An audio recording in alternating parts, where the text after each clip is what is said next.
Hello friends, नमस्कार। मैं प्रियंका स्वागत करती हूँ आप सभी का आपके अपने चैनल टैलेंट टीचर जॉब में। दोस्तों, आज हम डीएलएड थर्ड सेमेस्टर का हिंदी विषय पढ़ेंगे और इसके अंतर्गत आज हम देखेंगे आपका अध्याय नंबर 8 और जिसका नाम है हिंदी में शुद्ध उच्चारण की शिक्षा। तो चलिए देखते हैं।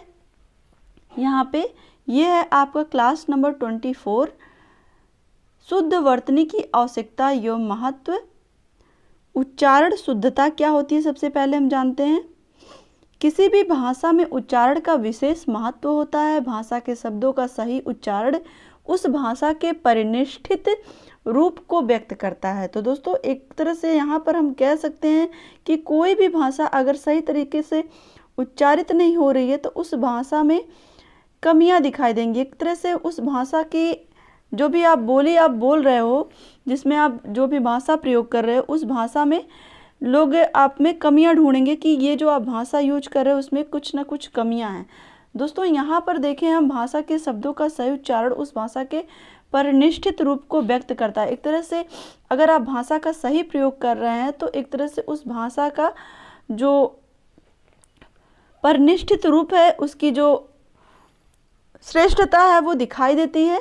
जहाँ तक हिंदी भाषा का प्रश्न है तो इस संबंध में ध्यातव्य बात यह है कि हिंदी एक ध्वन्यात्मक भाषा है। तो दोस्तों, हिंदी की अपनी एक ध्वनि है, उसकी अपनी एक लिपि है, उसी के माध्यम से हिंदी बोली और लिखी जाती है ना। तो इसमें जैसा बोला जाता है वैसे ही लिखा भी जाता है। अर्थात शुद्ध उच्चारण का प्रभाव सीधे वर्तनी पर पड़ता है। दूसरे उच्चारण में अंतर आने पर शब्द का अर्थ भी बदल सकता है। तो दोस्तों, यहाँ पर हम बात करें, अगर हम उच्चारण गलत करेंगे तो उसका अर्थ भी गलत ही होगा, क्योंकि एक ही वर्ड के उच्चारण के आधार पर अलग अलग मीनिंग निकलती है। तो यहाँ पर विशेष ध्यान रखना पड़ता है कि हम जो हिंदी बोल रहे हैं उसका जो उच्चारण है वो सही हो रहा है कि नहीं हो रहा है। क्लियर?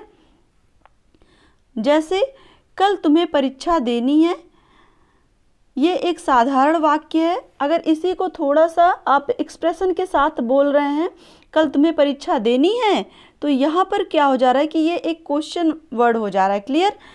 तो यहाँ पे क्वेश्चन वर्ड दिखाई दे रहा है आपको कि क्वेश्चन मार्क लगाया गया है, कल तुम्हें परीक्षा देनी है। तो सेम सेंटेंस है, लेकिन यहाँ पर उच्चारण करने की दशा में ही इसमें अर्थ अलग अलग दिखाई दे रहे हैं। क्लियर? तो चलिए देखते हैं यहाँ पे अशुद्ध उच्चारण के क्या कारण होते हैं। यहाँ पे देखिए, ध्वनि लोपन। पहला कारण क्या है? ध्वनि लोपन। किसी ध्वनि का लोप कर देना ही अशुद्ध उच्चारण का एक कारण है। कि अगर आप बोलने में जो ध्वनि का उच्चारण कर रहे हैं, जो ध्वनि निकाल रहे हैं, अगर उसको सही ढंग से नहीं बोला जा रहा है तो वो एक तरह से जो शुद्ध उच्चारण है वो नहीं होगा और ये अशुद्ध उच्चारण के कारण में गिना जाएगा। क्लियर? और दूसरा हम देखते हैं ध्वनि विकृति। किसी ध्वनि का अल्प या अति उच्चारण करना। तो ध्वनि विकृति के अंतर्गत क्या आता है? किसी भी वर्ड को जो हम, चूँकि दोस्तों जो वर्ड होते हैं वो ध्वनि से मिलकर ही बने होते हैं, तो यहाँ पर अगर हम किसी भी ध्वनि को, जो हम शब्द उच्चारित कर रहे हैं, अगर वहाँ पर उसको अल्प मात्रा में बोल रहे हैं या अधिक तेजी से उच्चारित कर रहे हैं तो वहाँ पर ध्वनि विकृति मानी जाएगी और उसके वजह से भी अशुद्ध उच्चारण होगा। क्लियर? यहाँ पर हम देखें नंबर 3 पर है ध्वनि विपर्यय। किसी ध्वनि को उलट पुलट देना क्या कहलाता है? ध्वनि विपर्यय कहलाता है। क्लियर?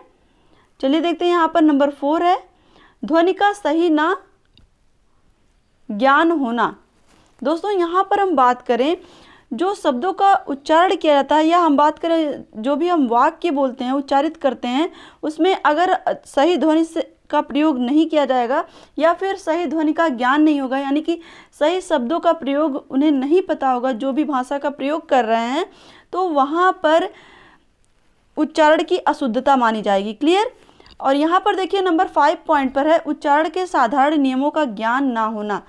अगर उच्चारण के साधारण नियम जो भी होते हैं वो अगर ज्ञान उसका नहीं है तब भी अशुद्ध उच्चारण होगा। और नंबर 6 पर हम देखें सुर अनुतान, बलाघात आदि का अनुचित प्रयोग, ये भी क्या है? अशुद्ध उच्चारण के कारण है। क्लियर? जहाँ पर आपको जो भी सुर, यानी कि जो भी उतार चढ़ाव आपके ध्वनि में आनी चाहिए, वो उतार चढ़ाव अगर नहीं आ रहा है तब भी आपका जो उच्चारण है वो गलत माना जाएगा। और नंबर 7 पर हम देखें हकलाना व तुतलाना, यानी कि यहाँ पर अगर जो आप मुंह से ध्वनि निकाल रहे हैं उसको प्रॉपर तरीके से नहीं निकल रही है तो वो किस में गिना जाता है, वो हकलाना या तुतलाना गिना जाता है, जो कि अशुद्ध उच्चारण का ही एक कारण है। क्लियर। और यहाँ पर हम देखें नंबर 8 पर है कम सुनना, और नंबर 9 पर है स्थानीय बोलियों का प्रभाव। तो दोस्तों यहाँ पर कम सुनना, स्थानीय बोलियों का प्रभाव, चूँकि हर क्षेत्र की, हमारे यहाँ हर क्षेत्र की अपनी अलग अलग बोलियाँ हैं और उन बोलियों का अपना एक प्रभाव होता है भाषा पर। तो एक तरह से यहाँ पर हम कह सकते हैं अशुद्ध उच्चारण का एक कारण बोली भी हो सकता है कि लोग शुद्ध भाषा का या शुद्ध भाषा के उच्चारण का प्रयोग नहीं करते हैं, कहीं ना कहीं उसमें वो बोलियाँ आ जाती हैं। क्लियर। और यहाँ पर हम देखें नंबर 10 पर है आपका शब्द लाघवों की प्रवृत्ति। क्लियर। और नंबर 11 पर है अध्यापक द्वारा निर्देशन की कमी। तो कहीं ना कहीं अगर अध्यापक जो भी, चूँकि इसीलिए दोस्तों देखिए जो भी लैंग्वेज के टीचर होते हैं उनको अगर सही ढंग से लैंग्वेज के विषय में ज्ञान नहीं है, या फिर हम कह सकते हैं उनका जो लैंग्वेज बोलने का तरीका प्रॉपर नहीं है, या फिर वो सही ढंग से उच्चारित नहीं कर पाते हैं, तो उस वजह से भी वो सही ढंग से बच्चों को गाइड नहीं कर पाएंगे भाषा को सीखने में। और यहाँ पर हम देखें नंबर 12 पर है शारीरिक विकृतियाँ, जैसे ओठ, दंत क्षय, कोमल तालु अभाव और लघुत्व। तो दोस्तों यहाँ पर हम बात करें जो शारीरिक विकृतियाँ होती हैं जिसमें कुछ ना कुछ कमियां होती हैं, जैसे ओठ या फिर दंत क्षय यानी कि दांत का टूटा होना, जिसकी वजह से सही ढंग से जो ध्वनियां हैं वो उच्चारित नहीं हो रही हैं, जिसकी वजह से भाषा में उच्चारण सही ढंग से नहीं होगा, तो वो कहीं ना कहीं अशुद्ध उच्चारण के अंतर्गत गिना जाएगा। और कोमल तालु अभाव, ये सारी चीज़ें तो जानते होंगे कि प्रत्येक ध्वनि का अपना अलग अलग स्थान है उच्चारित करने का, कंठ, तालव्य, मूर्धन, दंत, ओष्ठ। तो अगर यहाँ पर वो उस तरह की कोई भी विकृति होगी किसी भी तरह की, तो उसके वजह से भी उच्चारण सही ढंग से नहीं होगा। क्लियर। अब यहाँ पर हम जानते हैं वाचन क्या होता है, चूँकि दोस्तों ये आपके एग्जाम में पूछा हुआ क्वेश्चन है कि वाचन का अर्थ। तो चलिए देखते हैं। वाचन या उसी को हम पठन कहते हैं। भाषा के दो रूप हैं, एक मौखिक और दूसरा लिखित। तो मौखिक भाषा को बोला जाता है, किंतु लिखित भाषा का तो वाचन पढ़ना ही होता है। क्लियर। जो मौखिक भाषा होती है वो बोली जाती है, लेकिन जो लिखित भाषा है उसको वाचन करके यानी कि पढ़कर ही बोला जाता है। लिखित भाषा को देखकर बोलना ही वाचन कहलाता है। क्लियर। वाचन के पर्याय पठन और वाचना भी है। तो एक तरह से वाचन का क्या मतलब है, पठन करना या किसी भी चीज़ को यहाँ पर किसी भी चीज़ को पढ़कर वाचना, यानी कि जैसे कि हम लोग यूज करते हैं ना कि पंडित जी अपनी पोथी बाँच रहे हैं, तो एक तरह से यहाँ पर उस जो भी उनका अपना धार्मिक ग्रंथ है उसको पढ़कर वो अपने जो भी अनुयायी हैं उनको बता रहे हैं। क्लियर। आगे हम चलें। यहाँ पर चलिए देखते हैं वाचन की परिभाषा। ल्यूइस के अनुसार वाचन एक साधन है जिसके माध्यम से बालक संपूर्ण मानवता के द्वारा संचित ज्ञान राशि से परिचित हो सकता है। तो दोस्तों यहाँ पर वाचन का क्या मतलब है, पठन, कि पठन के माध्यम से ही, पठन ही वो साधन है जिसके माध्यम से एक बालक के संपूर्ण मानवता में जो भी संचित ज्ञान राशि है, जो भी ज्ञान के भंडार है, उसको वो उस वाचन के माध्यम से यानी कि पढ़कर ही वो से परिचित हो सकता है। क्लियर। संक्षेप में यह कह सकते हैं कि लिपि प्रतीकों की पहचान, अर्थ ग्रहण, उसका पूर्व संबंध जोड़ते हुए पूर्व आशय समझ लेने का नाम पढ़ना, वाचना, पठन और वाचन है। तो दोस्तों यहाँ पर हम बात करें, चूँकि प्रत्येक भाषा की अपनी कुछ लिपि होती है और उसी लिपि के आधार पर ही अक्षर बने हैं, तो उस अक्षरों को पहचानना, उसके अर्थ को ग्रहण करना, उसके बारे में जो भी लिखा गया उसको पूर्व संबंध स्थापित करना, जोड़ना, ये सारी चीज़ें क्या कहलाती हैं, वाचन कहलाती हैं। यानी कि जो भी चीज़ें हम पुस्तक में लिखी गई है उसको पढ़कर समझते हैं तो वो क्या कहलाता है, वाचन कहलाता है या पढ़ना कहलाता है। क्लियर। अब यहाँ पर हम देखते हैं वाचन के प्रकार। यहाँ पे देखिए वाचन दो प्रकार के होते हैं, सस्वर वाचन और मौन वाचन। सस्वर में जिसमें हम अपने मुंह से ध्वनि निकालते हैं, और मौन जो हम चुप रह करके पढ़ते हैं, यानी कि हम आंख से देख रहे हैं और मन से समझ रहे हैं लेकिन मुंह से आवाज नहीं आ रही। क्लियर? तो यहाँ पर देखिए सस्वर वाचन और मौन वाचन में, सस्वर वाचन के अंतर्गत देखेंगे तो आदर्श वाचन और अनुकरण वाचन दो आते हैं, और इन अनुकरण वाचन में भी दो प्रकार दिए हुए हैं, व्यक्तिगत वाचन और संवेद वाचन। और मौन वाचन में देखिए द्रुत वाचन और गंभीर वाचन। तो ये सारे प्रकार के विषय में हम लोग थोड़ा सा देख लेते हैं। सस्वर वाचन क्या है? सस्वर वाचन, क्योंकि दोस्तों ये आपके एग्जाम में पूछा जाता है कि सस्वर वाचन क्या है, उसके बारे में बताएं, तो आप थोड़ा देख लीजिए इसमें। सस्वर वाचन का मतलब ये है कि जो चीज़ें हम बोल करके पढ़ते हैं, जैसे कि अगर आप हिंदी के या इंग्लिश विषय के जो भी ये आपके लिटरेचर विषय होते हैं, उसमें जब भी आपके शिक्षक या फिर आप खुद डीएलएड के प्रशिक्षु हैं तो आपको ये पता होगा कि जब भी आप लिटरेचर पढ़ाते हैं तो बच्चों को पढ़ाने के बाद आप उनसे सस्वर वाचन कराते हैं, जिससे कि उनका जो उच्चारण है वो सही ढंग से हो और उन्हें किसी भी वर्ड को पढ़ने में कोई कठिनाई ना हो। जहाँ सस्वर वाचन में जो भी कठिन वर्ड होते हैं उनको हम बार बार बच्चों से रिवीजन करवाते हैं। क्लियर? तो यहाँ पर देखिए सस्वर वाचन, स्वर सहित वाचन सस्वर वाचन कहलाते हैं, अर्थात लिखी हुई विषय वस्तु को देखकर सस्वर यानी कि पढ़ना सस्वर वाचन कहलाता है। सस्वर वाचन के भी दो भेद होते हैं, एक होता है आदर्श वाचन और दूसरा होता है अनुकरण वाचन। क्लियर? तो चलिए देखते हैं आदर्श वाचन क्या है। दोस्तों आदर्श वाचन में शिक्षक द्वारा किया जाने वाला वाचन आदर्श वाचन कहलाता है, क्योंकि यह बालक के लिए वाचन के आदर्श रूप में होता है। तो दोस्तों यहाँ पर हम बात करें जो भी शिक्षक वाचन करता है, यानी कि जब शिक्षक बुक पढ़ता है सस्वर वाचन के माध्यम से, तो वहाँ पर शिक्षक जहाँ पे पूर्ण विराम है वहाँ पे किस तरह से उसे पढ़ना है, कहाँ जहाँ पे कॉमा है वहाँ पे किस तरह से पढ़ना है, यानी कि यहाँ पर प्रत्येक चिन्हों का ध्यान रखते हुए शिक्षक पढ़ता है। जहाँ पर वो रुकते हुए पढ़ता है, जहाँ पर उसे तेजी से पढ़ना होता है तेजी से पढ़ना होता है, जहाँ पर उसे गा कर पढ़ना होता है वो गा कर पढ़ता है। तो एक तरह से यहाँ पर शिक्षक एक आदर्श रूप प्रस्तुत करता है कि किस तरह से सस्वर वाचन किया जाता है। क्लियर? अब यहाँ पर हम देखते हैं नंबर 2 पर अनुकरण वाचन। अनुकरण वाचन छात्रों द्वारा किया जाता है, क्योंकि यहाँ पे अनुकरण का मतलब क्या होता है? चीज़ों को देखकर सीखना। तो अनुकरण वाचन छात्र द्वारा और आदर्श वाचन शिक्षक द्वारा। क्लियर?